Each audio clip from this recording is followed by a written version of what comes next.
On est de retour, hein? Ouais. Hey, on est de retour. Martin Paquette ici avec Vincent Rabault, 15h29. On a un invité en studio qui a eu le courage de venir jusque sur le plateau pour nous rencontrer en studio.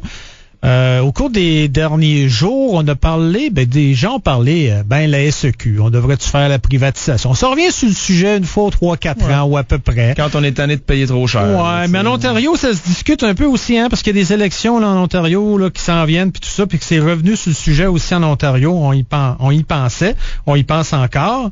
L'autre problème qu'il y a ici au Québec, ou du moins qu'est-ce qui agace la Société des alcools du Québec, c'est qu'il y en a des gens qui sont tannés, payés, puis il y a des gens qui veulent faire un genre de recours collectif, puis dire, hey, attends un peu, là, ça marche plus, là. Faut éclairer tout ça. Puis là, la SEQ, hey, wow, un instant, on va attaquer notre monopole. Fait que ça vont faire voir le cabinet d'avocats McCarthy Tétrault, puis ils vont chercher un des meilleurs avocats qu'il n'y a pas là, meilleur plaideur, Gérard R. Tremblay. Et j'ai vu au cours des derniers jours une personne qui a réagi un peu à tout ça, dans la presse, entre autres, qui voulait nous... moi, j'ai des idées là-dessus, j'ai des choses à dire là-dessus. C'est Adrien Pouliot, qui est le PDG de Capital Draco, qui est avec nous. Bonjour, M. Pouliot. Salut, Martin. Ça va bien? Oui, très bien. Bon. Vous pensez quoi, vous, de ça, la SEQ, privatisation? Parce qu'il y en a, on dit, non, c'est nos taxes, c'est l'argent qu'on ramasse 1,4 milliard à peu près que la SEQ a en revenus. Puis je pense qu'il y a 350 millions qui est donné par année, je pense, au gouvernement du Québec. Vous pensez quoi de ça? Moi, je pense qu'il faut distinguer privatisation versus concurrence. Mm-hmm. Donner la SAQ en cadeau à un entrepreneur, moi, je serais bien content de l'acheter, là, parce que là, tu as un monopole. Ben oui, mais donc, c'est ça. Là, c'est le bonheur total. Tu vas payer, mettons, 3, 4, 5 milliards peut-être pour l'acheter, puis là, tu as une rente garantie pour le reste de tes jours. Alors, donc, un monopole privé ou un monopole public, il n'y a pas de différence. C'est pas mieux, je veux dire, quand Bell Canada avait des monopoles, ils chargeaient cher, il n'y avait pas de service, il n'y avait pas d'innovation, il n'y avait rien, puis on était encore sur le téléphone à roulette. Oui. Zic, tac, tac, tac, tac, tac. Oui. Alors, donc, c'est pas vraiment une privatisation que ça prend. Ça prend l'introduction de la concurrence pour stimuler la SAQ à faire face à l'innovation des autres et puis trouver des façons plus efficaces d'agir parce qu'on sait que la SAQ est une société de la couronne qui est très inefficace. Ses frais d'administration sont probablement 2 fois plus élevés là, que tu verrais chez un métro Richelieu, par exemple. Oui. Les salaires payés par revenu pour chaque dollar de vente sont beaucoup plus élevés que même la très inefficace Société des alcools de l'Ontario. Un autre critère de mesure d'efficacité qu'on voit souvent, c'est le nombre de dollars de vente par pied carré. Oui, OK. Et ça, c'est une mesure qu'on voit souvent dans l'industrie du commerce au détail. Et les revenus de la SAQ sont inférieurs, selon ce critère-là, à ceux de la Société des alcools de l'Ontario. Alors donc, on penserait, étant donné qu'ils sont si inefficaces que ça, que la rentabilité de la Société des alcools du Québec est plus basse que celle de l'Ontario. Or, c'est exactement le contraire. Ils font plus d'argent. Alors là, la seule réponse à ça, c'est qu'ils chargent plus cher. Alors donc, ils pensent l'inefficacité de leur gestion sur le dos des consommateurs. Et ce que ça prend, c'est d'introduire la concurrence, de permettre à des métros Richelieu, par exemple, de vendre de l'alcool. Actuellement, ils ont le droit de vendre de l'alcool, de certains vins, mais ils n'ont pas le droit de charger moins cher que la SAQ. Non, donc, c'est pas vraiment la concurrence. C'est des vins qui sont, la particularité souvent, c'est qu'ils sont embouteillés ici au Québec. Ça vient sur des vraquiers qu'on appelle, là, un gros conteneur. Là, puis faut qu'ils soient embouteillés ici au Québec pour être vendus dans les épiceries. Puis on parle de vins de bas de gamme, là. N'importe qui est allé en Floride, là, qui va à un Publix, là, il y a des rangées puis des rangées là, de vins de partout, pas seulement des vins américains. Il peut acheter un grand champagne, il peut acheter du champagne, des alcools, des vins français, des vins de partout. Parce que est-ce que le problème, c'est pas au niveau de la vente au détail? Bon, que la SEQ, l'importe, le fasse venir, qu'il y ait un contrôle en laboratoire, tout ça. Est-ce que le problème n'est pas plutôt au niveau de la vente de détail, où là, on pourrait avoir des magasins privés qui vendraient le vin un peu partout, qui choisiraient les vins qu'ils veulent faire venir, puis qui pouvaient vendre au détail. Puis là aussi, je présume qu'un gars qui a un magasin au privé, son employé ne coûtera pas aussi cher, il n'y aura pas les bénéfices sociaux, puis s'il veut fermer le lundi matin, il va pouvoir fermer le lundi matin, tandis que là, une SAQ ne peut pas être fermée le lundi matin à cause du syndicat qui exige que les employés font du 9 à 5 du lundi au vendredi. Là. Ouais, ça amènerait de l'innovation. Ce qu'on ne sait pas, c'est quel genre d'innovation, parce que la concurrence, on ne sait jamais ce que ça va donner, mais on sait que quand on est dans l'entreprise privée comme moi, tu es toujours en train de creuser la tête. Comment est-ce que je peux faire pour battre mon compétiteur? Qu'est-ce que je peux faire de mieux? Alors, on ne sait pas. Est-ce que ça va donner, par exemple, je sais-tu, moi, il y a peut-être des magasins qui vont se spécialiser seulement dans des scotch. Ah oui, bien sûrement, oui. Il y a peut-être des gens qui vont prendre seulement les grands vins. D'autres magasins vont faire seulement les petits vins pas chers. C'est ça. Quand on va en France, là, c'est pas réglementé. Parce que d'une SAQ à l'autre, c'est toujours les mêmes vins qu'on retrouve. C'est la même affaire. C'est le modèle unique. Il y a 3 modèles. La classique, puis la signature, puis l'autre. Mais tu sais, c'est toujours des modèles qui sont one size fits all pour tout le monde. Là. Alors que dans le monde de la concurrence, prenons par exemple l'industrie tout simplement de la nourriture. Là. Tu sais, il y a des grandes surfaces, des petites surfaces, des dépanneurs, des Costco, des métros Richelieu, il y en a de toutes sortes. Alors que actuellement, les gens de la SAQ ils sont assis plutôt sur leur monopole. Là. Puis, des fois, il y a quelqu'un qui va avoir une bonne idée, qui va dire, tiens, je viens de penser à une idée, on va faire tel genre de magasin. Puis, ça se peut, tu sais. On sait pas, c'est pas des gens. Les gens de la SAQ, là, moi, je suis sûr que s'il y avait de la concurrence, ils seraient très bien capables de se défendre, là. Ils connaissent leurs produits, ils connaissent le marché. Alors, ils pourraient se défendre, ils pourraient sans doute bien concurrencer, mais actuellement, ils n'ont pas l'incitatif de se brasser un peu, là. Ouais, c'est vrai, mais j'essaie de comprendre pourquoi. C'est-tu les gouvernements, ils ont-tu peur des syndicats? Pourquoi que le gouvernement a jamais été plus loin là-dessus? C'est-tu parce que c'est trop compliqué ou ils ont peur de la réaction des syndicats, d'après vous? Il y a déjà eu des tentatives, hein. Il y a eu des tentatives dans le temps. On avait parlé de transformer la SAQ en franchise. Ça a fait un grand plat, mais tu sais, je veux dire, quand tu es un bon leader, il faut expliquer les choses comme il faut. Puis encore une fois, moi je dis, les gens de la SAQ sont capables d'être productifs. Je suis certain qu'ils ont la connaissance, ils ont l'expertise. Alors, ils seraient capables de concurrencer. Mais c'est sûr que il va y avoir des gens qui ne seront pas contents. Mais par contre, je pense que les gens du gouvernement devraient penser au consommateur d'abord et avant tout. Tu sais. Puis le consommateur, lui, actuellement, il n'y a pas beaucoup de choix, il n'y a pas beaucoup d'alternatives. Il est pris un peu avec ça, puis il paye. Maintenant, un des arguments qu'on donne souvent, Martin, c'est que le milliard de dollars que ça rapporte en profit, le gouvernement l'aura pu, et donc c'est pas vrai. Ça va réduire l'argent que le gouvernement peut mettre, par exemple, en santé ou en éducation.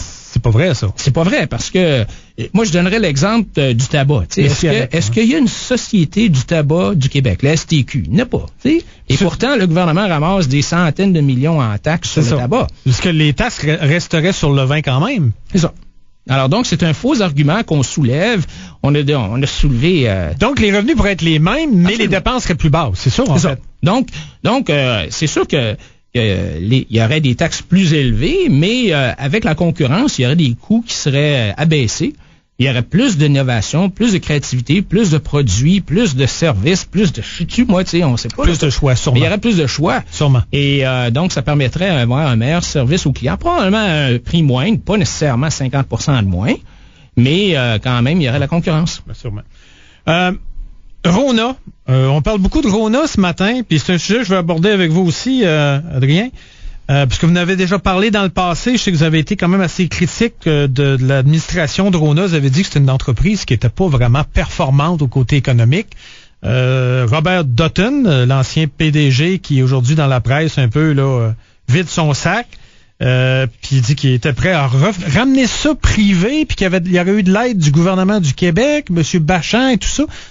Pensez quoi de tout ça, là?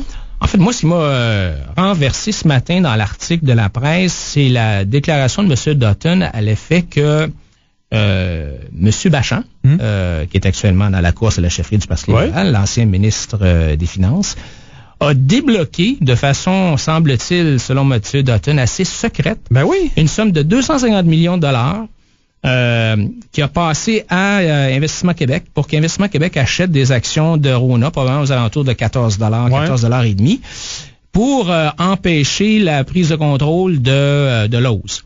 Alors donc, les contribuables, sans le savoir vraiment, ont investi dans Rona à 14 $. Le stock a baissé, les actions ont baissé à peu près à 9 $ ensuite. Là, ils ont remonté à 12 $. Mais encore une fois, c'est de l'interventionnisme étatique pour empêcher le marché de fonctionner. Pourquoi est-ce que Lowe's voulait acheter Rona? Parce que Rona, ça fait 5 ans que c'est un citron. Faut le dire, là, les actions Poirot ont baissé de Rona. Le conseil d'administration, je regrette de le dire, mais dormait au gaz. Et il y avait le mauvais plan stratégique et donc l'entreprise va pas bien. Il y a des actionnaires en Ontario qui ont commencé à brasser la cage en disant, ben là, tu sais, il faudra faire quelque chose, là. Ce qui est partout au Canada, là, Rona. Là. Partout au Canada. Et donc, les actionnaires de l'Ontario ont commencé à brasser la cage. Et moi, ce que je crois comprendre, c'est que les gens de Rona voulaient pas écouter les actionnaires de l'Ontario, qui finalement se sont tournés vers Lowe's en disant, ben écoute, serais-tu prêt à faire une offre? T'sais?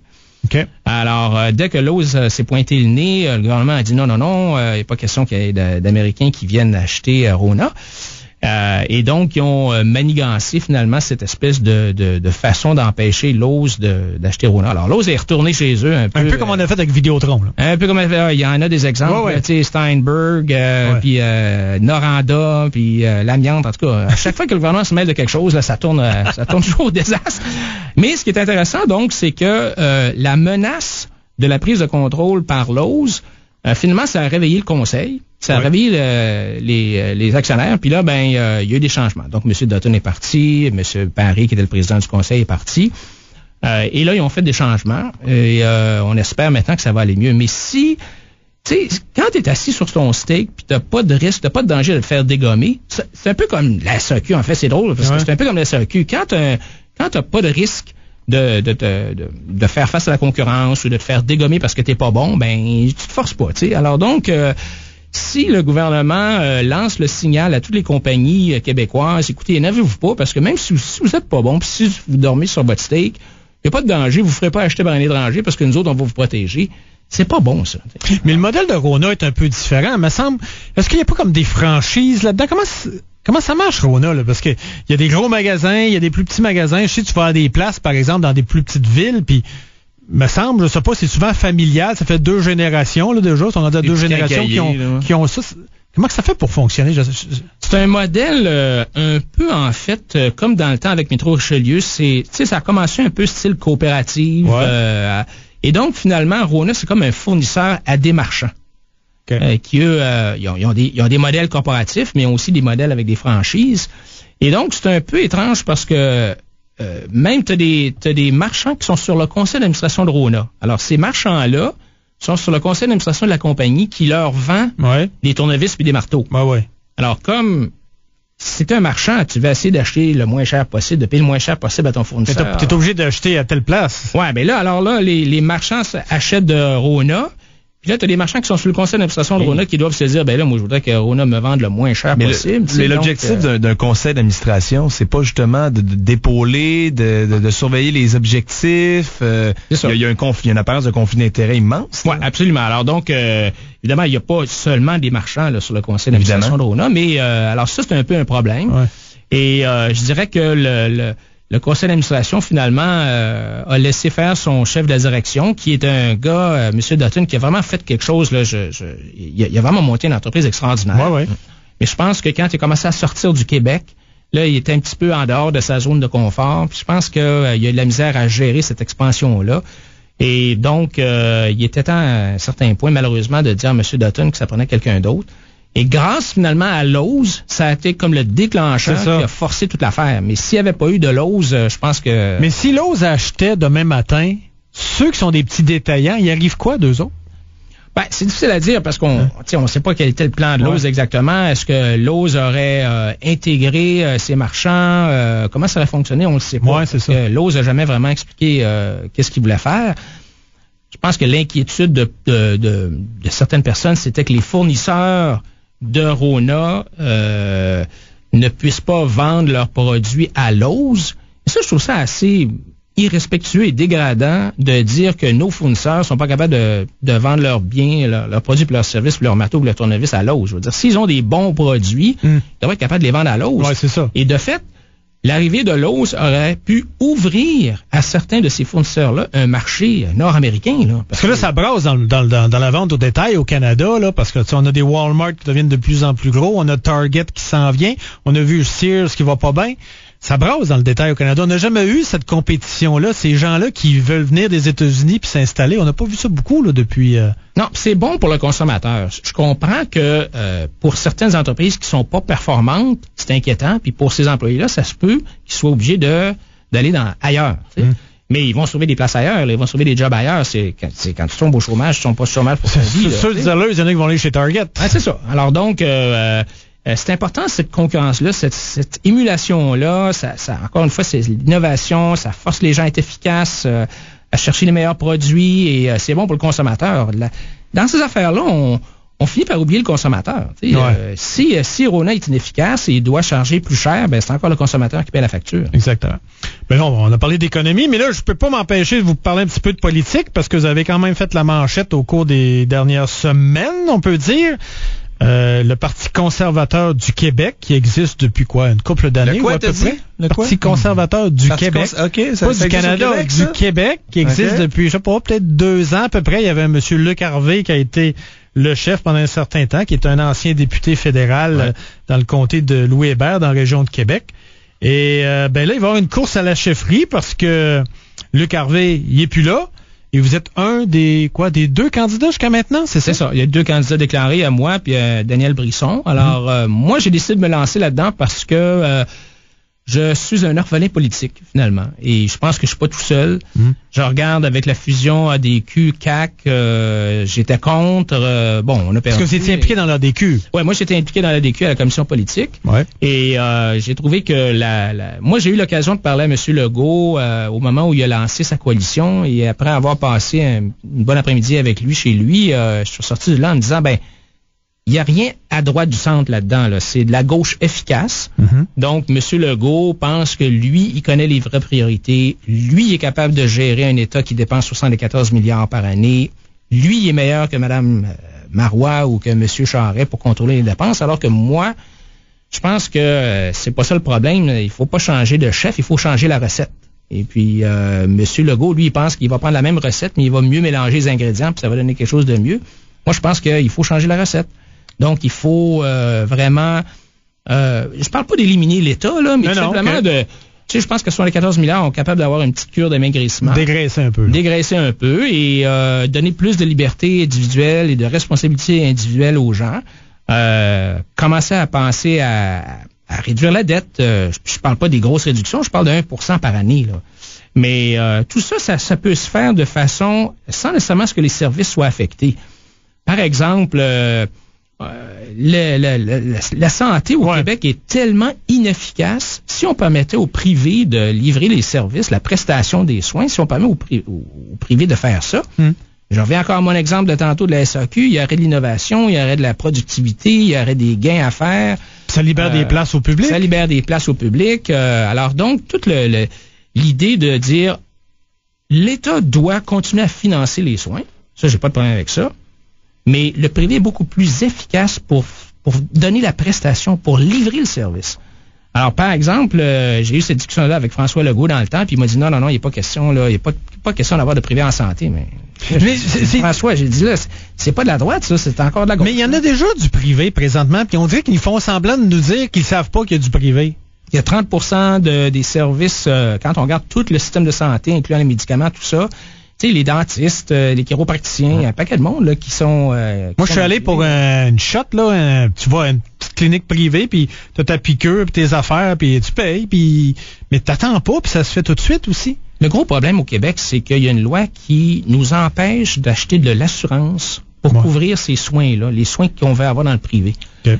Et quand François Legault me disait, là, les Québécois n'ont pas le moyen d'aller dans le privé parce qu'un remplacement de hanche, par exemple, ça coûte 15 000 $. Je dis, oui, François, t'as bien raison. Sauf que si on permettait aux Québécois de s'assurer, peut-être que ça coûtait 500 $ par année, 1000 $ par année. Les compagnies d'assurance, ils veulent juste ça, avoir des clients, des nouveaux clients pour n'importe quelle affaire, finalement. Alors donc, on pourrait ouvrir le marché, puis encore une fois, avec l'innovation, il y aurait la concurrence. Regarde, par exemple, les opérations pour les yeux, là, pour la vue, le LASIK, là. Ça a baissé, ça. Oui, au début, c'était 2000 $ de l'œil, puis là, c'est rendu 500 $. Bon, alors donc, pourquoi est-ce que le système de santé serait la seule profession, la seule entreprise au monde là où il faut que les coûts augmentent tout le temps? Il y a moyen d'avoir beaucoup plus d'efficacité dans le système. Et tout en conservant un certain filet de protection pour... c'est sûr. Parce que non, mais souvent, on dit c'est un ou l'autre. Tu sais, quand on a ce débat-là, c'est comme, mais là, les pauvres... Non, Ça, c'est... Ils sont là, on va garder la protection pareil pour... On fait peur au monde pour pas que les politiciens embarquent, parce que les politiciens ont peur du vote, le vote, parce que c'est ça, il y a une grosse game qui se joue là-dedans. Là. L'État a deux rôles. L'État a un rôle de financement. Ça, je pense que c'est un rôle qui doit être conservé. Mais pour livrer les services, ça devrait être plus de privé. Mais là, Adrien Pouliot, OK, vous avez certains, moi j'ai lu votre plateforme là, sur votre site, puis vous avez des superbes idées fantastiques. Mais la politique, c'est pas juste ça, c'est pas juste d'avoir des idées. C'est de faire une campagne électorale, c'est d'aller chercher du financement, c'est tout ce qu'il y a autour de la politique. Êtes-vous capable de faire ça? Avez-vous le goût de faire ça? Ouais, j'ai le goût. Est-ce que je suis capable? Pour moi, c'est une nouvelle aventure. Je suis un homme d'affaires, je suis pas un politicien. Mais pour moi, c'est comme une entreprise c'est un démarrage, si on veut. C'est un petit parti qu'on commence pratiquement à zéro. Je vais m'entourer de personnes qui sont plus compétentes que moi pour m'aider à faire ça. Moi, ce que je voulais surtout, c'est donner la bonne direction au niveau des idées, d'avoir une boussole idéologique là, pour pas que ça soit une girouette là qui tourne selon les sondages. Là. Moi, je sais exactement où est-ce que je veux m'en aller au niveau des idées.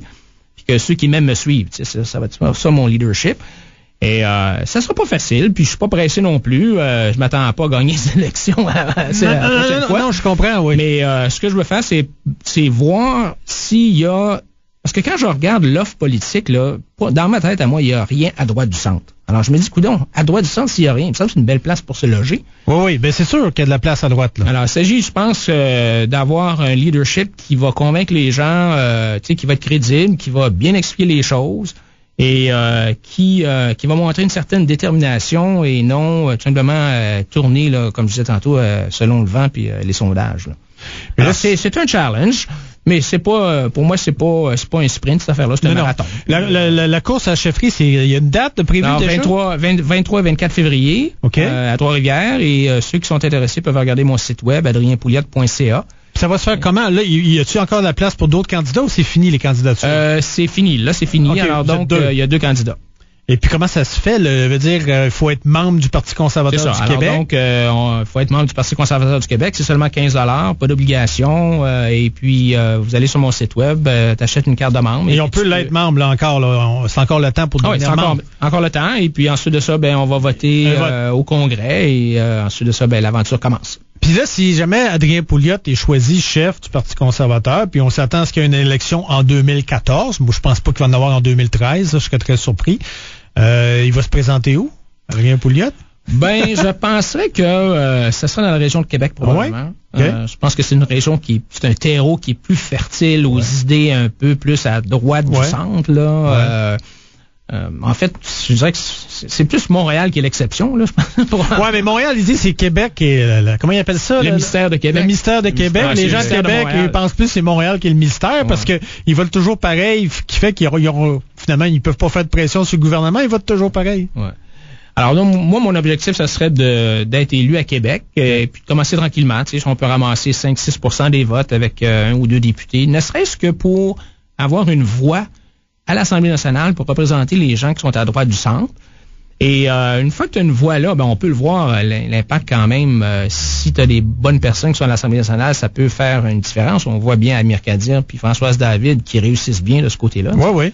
Pas besoin d'être 22. Non, ils ont des médias qui les aident aussi, mais je pense que de plus en plus maintenant, surtout à Québec, avec Choix, il y a des médias qui portent le message de gens qui sont à droite du centre et donc je pense que c'est une bonne place à Québec pour puis moi je viens de Québec, j'ai été élevé à Québec donc c'est une ville que j'aime beaucoup. Ben oui, mais c'est ça, je veux revenir là-dessus parce que là, je passe souvent à l'université Laval et puis l'autre jour je passais justement devant l'édifice Adrien Pouliot. Là j'ai comme fait Adrien Pouliot, c'est le même nom qu'Adrien Pouliot là.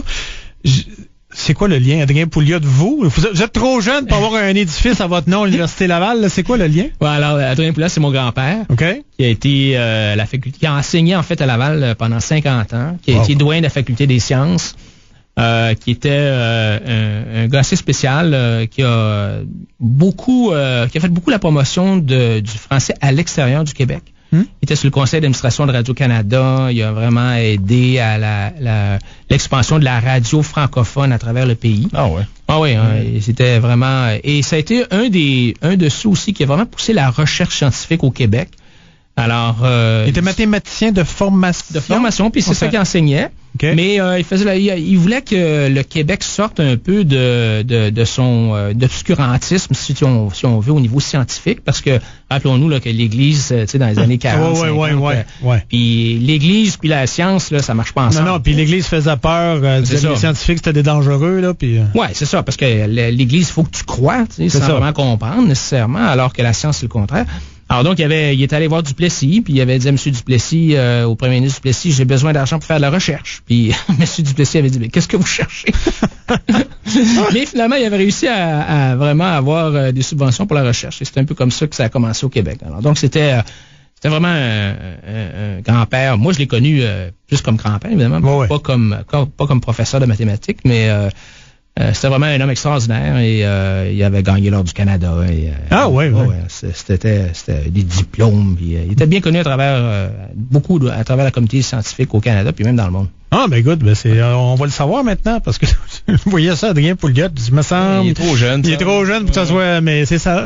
C'était un étourdi, hein. Il était un professeur tournesol. Professeur tournesol. L'histoire veut qu'il est allé à Montréal en auto avec sa femme, puis il est revenu de Montréal quand il retournait à Québec, il retournait en train avec un chum.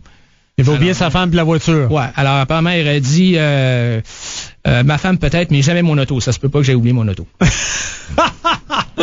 Ah ben c'est bon ça, j'aime ça moi. Parle-moi de ça, c'est vraiment vraiment vraiment vraiment particulier.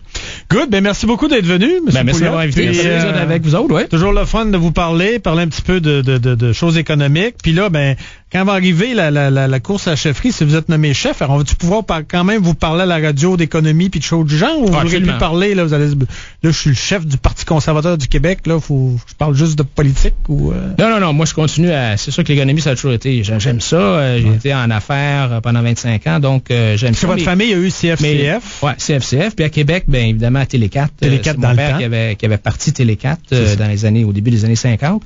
Puis mon père était vraiment quelqu'un c'est un homme d'affaires, mais il aimait beaucoup les politiques publiques aussi. Alors, le dimanche soir, on parlait beaucoup d'affaires, mais on parlait beaucoup de politiques publiques, puis des projets de loi que le gouvernement passait. Puis mon père faisait des éditoriaux à la télévision à tous les jours. OK. Des éditoriaux à droite du centre, là. Et donc, il a toujours adoré les politiques publiques, puis ça a eu un impact sur moi. Alors, donc, good. Ben, merci beaucoup de votre visite.